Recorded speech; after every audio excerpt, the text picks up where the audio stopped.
कुत्तों का ट्रक। चंपक कुत्तों को पकड़ने वाला ट्रक चलाता था। उसका ट्रक सरकार ने उसे इस काम को करने के लिए दिया था। महीने में 2 बार उसे करीब 50 कुत्ते पकड़कर इंजेक्शन लगवाने के लिए दफ्तर ले जाने होते थे। चंपक कुत्ते पकड़ने में माहिर था और वो आसानी से खतरनाक और खूंखार कुत्ते पकड़ लेता था। इसलिए दफ्तर में सब लोग उसकी बात मानते थे। एक दिन उसके ऑफिसर ने उससे कहा, अरे चंपक, शहर के पास बेलापुर नाम का एक छोटा सा कस्बा है। उस कस्बे से कुत्तों के काटने की बहुत शिकायतें आ रही है। तुम वहां चले जाओ और कुत्ते पकड़ कर ले आओ। अरे साहब, इतनी दूर? अगर कई दिन लग गए पकड़ने में तो मुझे कुछ दिन वहीं रहना होगा। इसका खर्चा कौन उठाएगा? अरे तुम्हें इसके पैसे मिल जाएंगे, पर पहले कुत्ते तो पकड़ कर लाओ। चंपक बेलापुर चला गया। अरे ये बेलापुर तो बहुत सुंदर जगह है, यहाँ कुछ दिन तो रहूंगा ही रहूंगा। चंपक ने वहाँ रहना शुरू किया, पर वहाँ उसने एक भी कुत्ता नहीं पकड़ा। एक दिन वहाँ का सरपंच चंपक के पास आया। अरे भाई चंपक, तुम्हें यहाँ आए कई दिन हो गए हैं, तुमने एक भी कुत्ता नहीं पकड़ा। तुम जानते हो ना कि तुम्हारे अफसर का मुझे फोन आया है, मुझे उन्हें सच्चाई बतानी ही होगी। अरे जल्दी क्या है सरपंच जी, अब मैं आ गया हूँ ना, आप लोग चिंता ना करें, मैं सभी कुत्ते पकड़कर ले जाऊंगा। अरे बेटा, सभी लोगों को परेशानी हो रही है, ये कुत्ते आए दिन किसी न किसी को काट लेते हैं।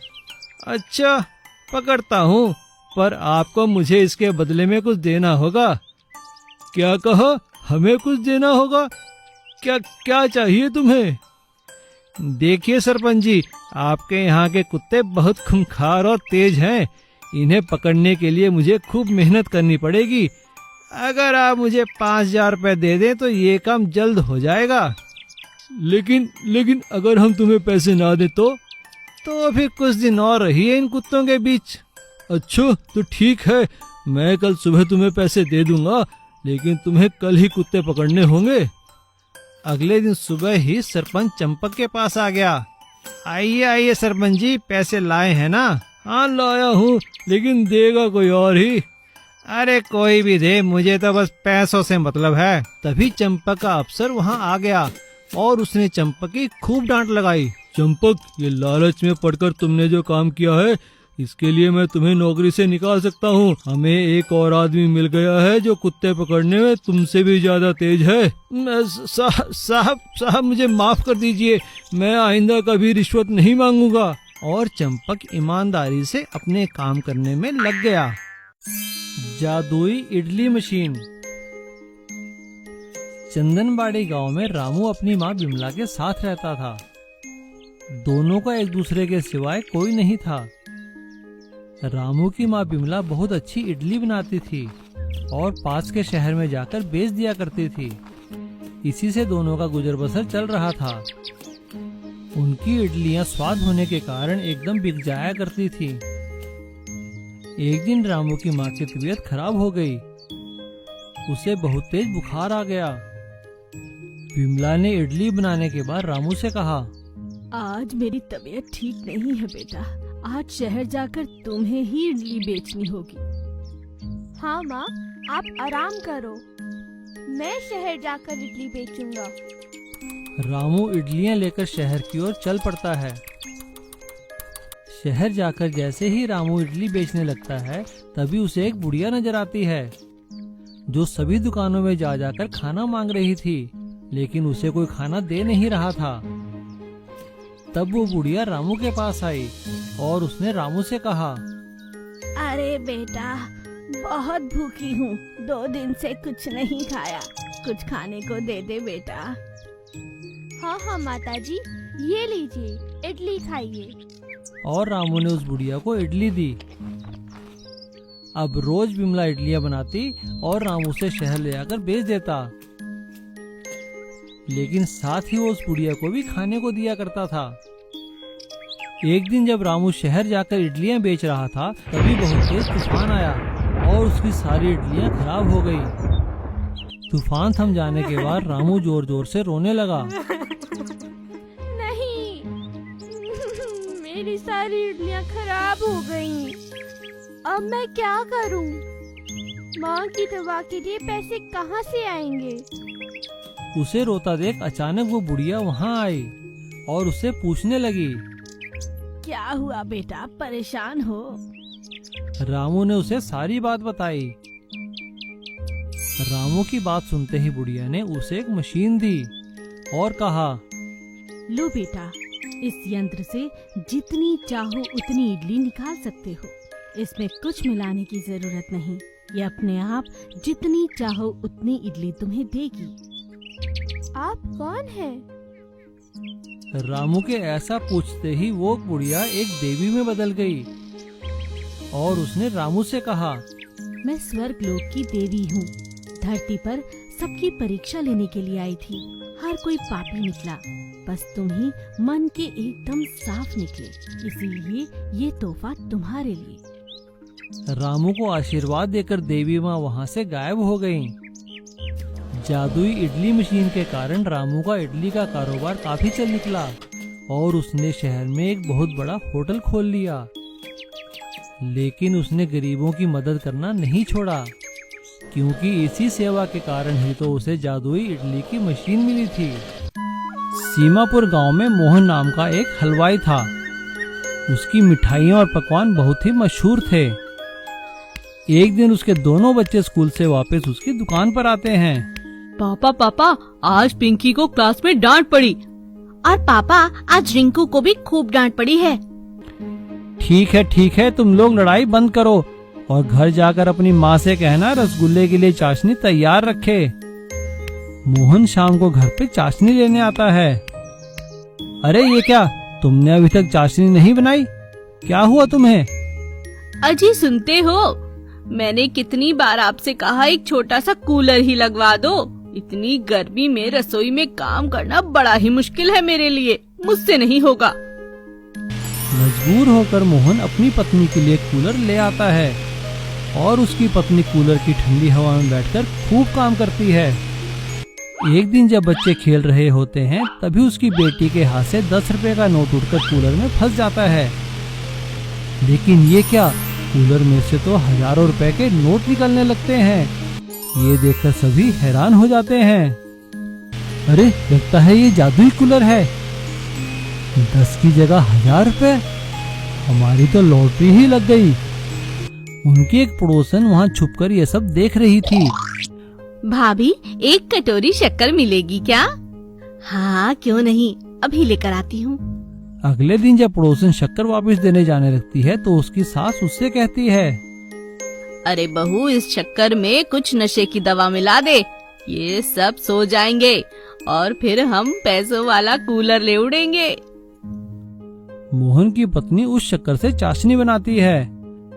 जहरीली चाशनी की मिठाई खाकर गांव वाले बीमार पड़ने लगते हैं। मोहन भी बीमार हो जाता है। गांव वाले उसकी दुकान को बंद करवा देते हैं।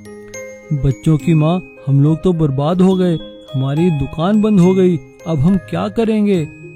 आप फिक्र क्यों करते हो जी, हमारे पास पैसे देने वाला कूलर जो है। हाँ पापा, कूलर से तो पैसे मिलते रहेंगे।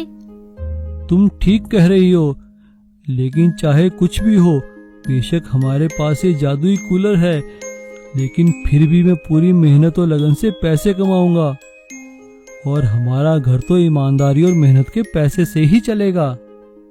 एक रात जब मोहन और उसका परिवार सो रहे थे तभी उनकी पड़ोसन और उसकी सास कूलर चुराकर ले जाते हैं।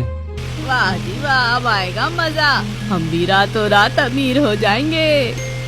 लेकिन ये क्या, जैसे ही वो दोनों कूलर में नोट डालती हैं, कूलर से आग बरसने लगती है। अरे ये क्या कर दिया पगली, तूने ठीक से इसमें नोट ही नहीं डाले होंगे, हाय मैं मर गई। उन दोनों की ये हालत देखकर कूलर से आवाज आती है, तुम दोनों सास बहू लालची हो, इसीलिए तुम्हें ये फल मिला है। दोनों सास बहू को सबक मिल चुका था। वो दोनों रातों रात जाकर कूलर मोहन के घर में लगा देती हैं और अगले दिन सुबह अपनी गलती मान लेती हैं। अब गांव वालों को सच्चाई का पता चल जाता है और वो मोहन को उसकी दुकान खोलने देते हैं। लकड़ी की ऑटो, सिंहपुरी नाम के एक गांव में धर्म और करम करके दो दोस्त रहते थे। वह दोनों ऑटो चलाते थे। धर्म एक अच्छी और ईमानदार आदमी था, लेकिन करम हर वक्त पीता था और बहुत ही लालची और खड़ूस आदमी था। एक दिन जब करम ऑटो स्टैंड पे था, तभी धर्म ऑटो में आता है। धर्म उतरकर वहीं पर बैठे हुए एक बूढ़े आदमी को खाना और पानी देता है। तभी करम ऐसा बोलता है, अरे भाई धर्म, तुम पागल तो नहीं हो? तुम रोज आकर इस बुढ़े आदमी को खाना और पानी देते हो, इससे क्या फायदा है? देखो करम, हम तंदुरुस्त हैं, काम कर सकते हैं, लेकिन ये बुढ़ा आदमी क्या काम करेगा? और उसको खाना तो पड़ेगा ना। दूसरों को मदद करने में आनंद ही कुछ और है। तभी वहां पर दो लड़कियां आते हैं और ऐसा बोलते हैं, धर्म भैया, हमें MG रोड जाना है, चलोगे क्या? हमें इस करम के ऑटो में नहीं बैठना है। ये सारा दिन पीता रहता है और लड़कियों से इसका बर्ताव भी अच्छा नहीं है। तभी करम ने ऐसा बोला, ठीक है मैडम, उसके ऑटो में ही चले जाओ ना। उसके ऑटो क्या सोने से बना है क्या? बड़े आए MG रोड जाने वाले। रोज रोज इस धर्म की पॉपुलैरिटी इस गांव में बढ़ती जा रही है, मुझे कुछ करना होगा। जब धर्म वापस आता है, करम उसको पानी लाने के लिए बोलता है। जैसे ही धर्म पानी के लिए जाता है, करम उसके ऑटो पर दारू डालकर मैचिस जलाकर ऑटो जला देता है। धर्म लौट के देखा तो पूरा ऑटो जलकर राख हो जाती है। अरे मेरी ऑटो, मेरा पूरा परिवार इसी ऑटो पर आधारित है, अब मैं कैसे जीऊंगा? तभी ऑटो स्टैंड में बैठे हुए बुढ़ा आदमी ने यह सब देखकर ऐसा बोलता है, बेटा तुम उदास मत हो, मैं बुढ़ा आदमी नहीं हूँ बालक, बल्कि एक स्वामी जी हूँ। तुम मुझे रोज खाना देकर मुझे बचाया है। ये लो थोड़े लकड़ियां, इसको तुम्हारे जले हुए ऑटो पर रखना और देखना तुम्हारी सारी दुख दूर हो जाएंगे।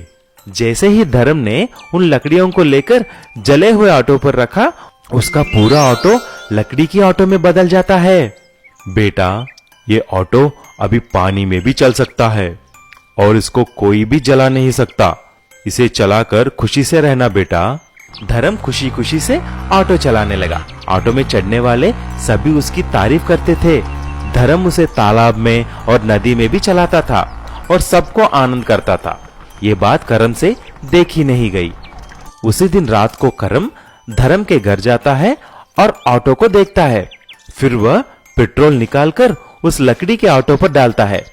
जैसे ही उसने माचिस जलाकर डालता है, ऑटो को कुछ नहीं होता, लेकिन करम जलने लगता है।